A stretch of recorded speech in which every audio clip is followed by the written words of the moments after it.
Koi Gar, greetings, I am Tad Larkin, the lore master of Manda-LORE, and today I'll be digging through the archives to elaborate on the Kefar Jedi Quinlan Vos. Quinlan Vos was born 59 years before the Battle of Yavin to Quinlan and Pethros Vos on Kifu. Like most Kefar, he had psychometric abilities, meaning he could read memories from objects, and this ability was only enhanced by his force sensitivity. At the age of 4, Vos's family was unwilling to give up Quinlan to the Jedi Order, for fear that he would be taken away from them, so Jedi Master Thom agreed to train him on Kifu. In a plot to seize Kifu, Tinte Vos, Quinlan's aunt, hired Anzadi assassins to kill Quinlan's parents, and knowing that Quinlan was no longer safe there, Thom took him back to Coruscant to resume his training. It was under Thom's apprenticeship that Vos befriended a Padawan from Stugin, Obi-Wan Kenobi, and in 44 BBY, the two fought side by side with their respective masters during the Stark hyperspace conflict. Like most young male Padawans, Vos had a love interest with a fellow Padawan named Shylar, and the two even went as far as having a secret relationship. However, they agreed to end it, recognizing it was against the Jedi Code. During a mission to Ryloth, Vos managed to save a young Force-sensitive Twi'lek slave, Aayla Secura, and persuaded Thom to take her back to Coruscant with them for testing. When Quinlan eventually reached knighthood, he took Aayla on as his Padawan learner, and she accompanied him on many missions. During the Naboo blockade crisis of 32 BBY, Vos was known to be undercover in Mos Espa on Tatooine, and he later joked to Qui-Gon that if he had known his situation, he would have gladly lent a hand. In 31 BBY, Vos and Aayla were tasked with investigating a new narcotics, or spice, craze known as glitteril, a combination of the spices rill and glitterstim. Their quest for the source of this new drug brought them to Kessel, Kifu, Nar Shaddaa, and Ryloth, and it was on Ryloth that they got too close to finding what they were looking for, and Pol Secura, Aayla's uncle, and Asante Vos, Quinlan's cousin, subdued them and drugged them to the point where they lost their memories. Quinlan awoke on Nar Shaddaa with no recollection of who or where he was, and when he recovered his and Aayla's lightsabers from a group of smugglers, he had flashbacks from touching the lightsabers due to his psychometric powers. With the help of a Devronian smuggler, Vilmar Vili Gark, he made his way off Nar Shaddaa headed for Kifu, where the now Sheikh of Kifu and Kifex Tinte Vos told them that he and Aayla left for Ryloth shortly after investigating Kifu, and she also told them to beware of the corporate sector's authority in the glitteril operation. Vos and Vili proceeded to Ryloth, and after an encounter with Vili's cousin Holmar, Quinlan looked into a nearby cave from his flashbacks, hoping to find Aayla, and he instead found Asante pointing a blaster at him and the facilities where they make the glitteril. Asante was killed by one of the cave spiders used in the glitteril manufacturing process after she had revealed to Vos that Pol Secura and her had drugged him and Aayla, and Vos tracked down Pol Secura and interrogated him until he revealed that Aayla had been repurposed as one of his servants the whole time. Secura also revealed that Chom Frey Ka, the senator of Ryloth at the time, was the kingpin of the glitteril operation, and Vos tracked him down to the lower levels of Coruscant, and before he was able to land a killing blow, Jedi Grandmaster Mace Windu intervened. Quinlan and Aayla returned to the Jedi Temple, requiring vast amounts of retraining, and while Vos had a head start being aided by his species' psychometric powers, Aayla still could not even retain her own identity. It would be a long road to recovery for Secura.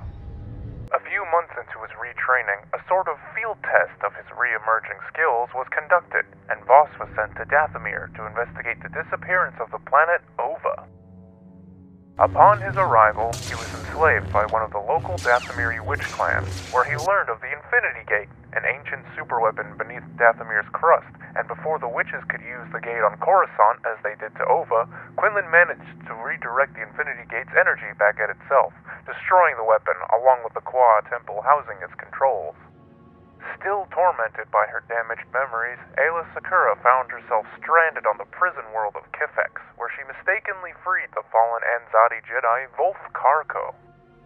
Karko raised a sizable force of Anzadi and overran Kifex, terrorizing the prisoners, not before Vos and Thom put an end to the Anzadi's little party, killing Karko and rescuing Aayla, and Thom took on the responsibility of restoring Aayla to her former self.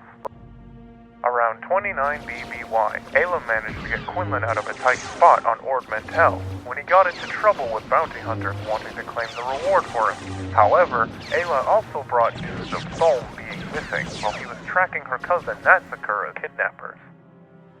Karis Fen, the rival of Lon Sakura, leader of Clan Sakura, hired 2 Nikto mercenaries, Seer and Bok, of the Morkukai warrior cult, to capture Nat, his son and heir, and when Thulm got in their way, he soon joined Nat in captivity. Vos and Ayla tracked the Nikto back to their homeworld of Kintan, where Nat and Thulm were being held, and while Ayla located and freed Thulm and Nat, Quinlan fought both Seer and Bok, beheading Seer. Before Bok fell to his apparent demise, he shot Quinlan, and Ayla rushed to his aid, healing him and helping him regain consciousness. For their actions, Vos was granted the title of Jedi Master, and Ayla was knighted, all while in the presence of the Jedi Council, as well as Master Thulm.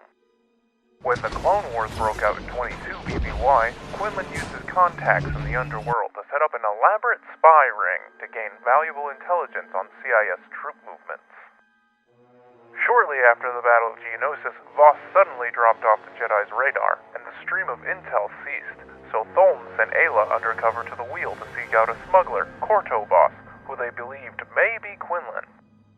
Quinlan was indeed under the guise of Corto Vos, and he told Ayla that the reason he stopped rendezvousing was because he felt guilty that he and his spies couldn't prevent what transpired on Geonosis. The reunion was short-lived when they had to rush to the aid of Quinlan's agent, Kayleen Hentz, who was in the clutches of Adaya Naga when hiding from a Faeline she recently stole a holocard from. The holocard contained information regarding a planned separatist assault on the Republic's cloning facilities on Kamino, and they quickly relayed the information back to the Jedi.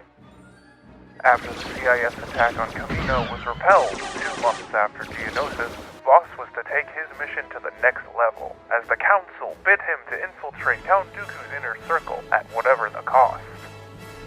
After betraying Republic information at the Battle of Brental 4, Agen Kolar tracked Vos and Kayleen to Nar Shaddaa, and after a duel in which Kolar almost lost his life, Vos escaped. However, Kayleen was captured and held on Coruscant, only to be released when Thulm freed her in exchange for her to track Quinlan. Meanwhile, Dooku had to be sure that Vos was on his side, and he attempted to bring him closer to fully crossing over to the dark side. On Kifu, Dooku took Vos and his Dark Alkalites to negotiate with Tinte Vos about Kifu and Kifek seceding to the Confederacy, and when negotiations broke down, Dooku ordered them to kill Tinte. However, Quinlan was not about to let his aunt die, and he defended her, killing Kadrian Zay. Dooku, attempting to reel Vos back into his fold, revealed to Quinlan that Tinte hid a dark secret from him, and he tempted him into channeling his dark side energies into his psychometric powers to read Tinte, and in proceeding to do so, he found that Tinte had hired Anzadi to murder his parents so she could rule Kifu, and in Vos's anger, he killed his aunt in cold blood, fully crossing over to the dark side, so it would appear. Vos had other plans, and now cautious from his dance with the dark side on Kifu, he focused on trying to root out and eliminate the alleged second Sith that Dooku had told his friend Kenobi about on Geonosis, but this plight of his would end up consuming him, having the opposite of the desired effect, and bringing him even closer to the dark side. Being Dooku's assassin and doing his dirty work, Vos was sent to Coruscant and was told via holocom that his target would be the second Sith, and it was one of the 2 people in front of him, and he decided that his target was Senator Viento rather than Palpatine, and he attempted to assassinate him, not before being stopped by Jedi Master Kakruk.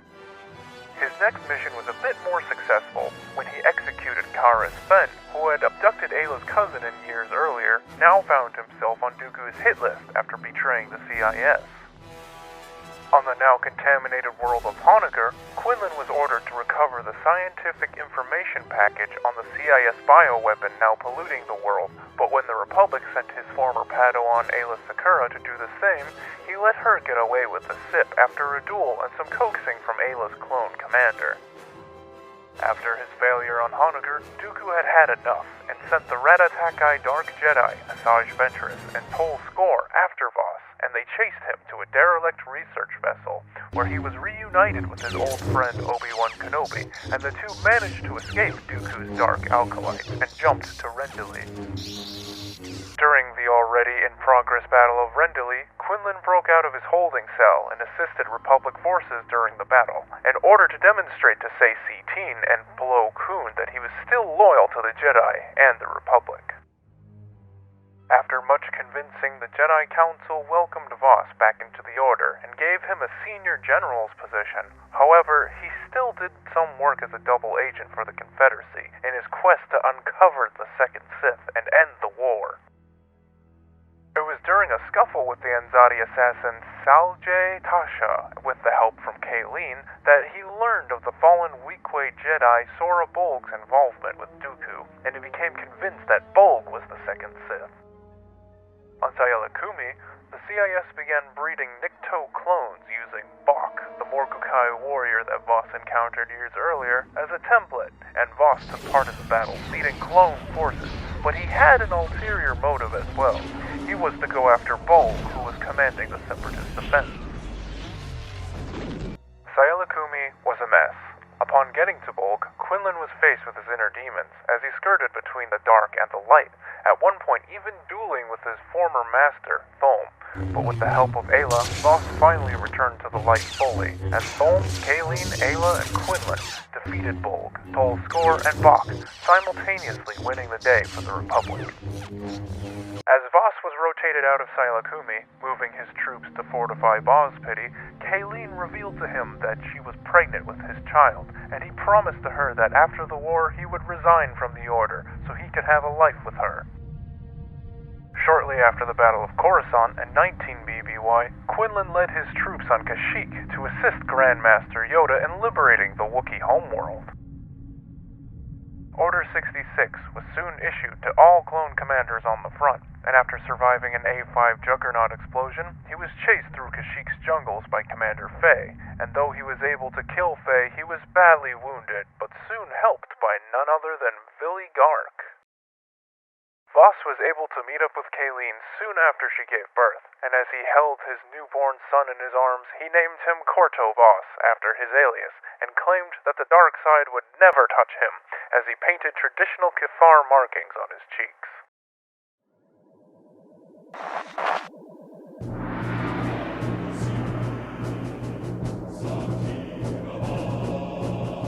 This ends my findings on Quinlan Vos. Keep your comm channels open for future transmissions, and don't forget to subscribe. Tad Larkin, out.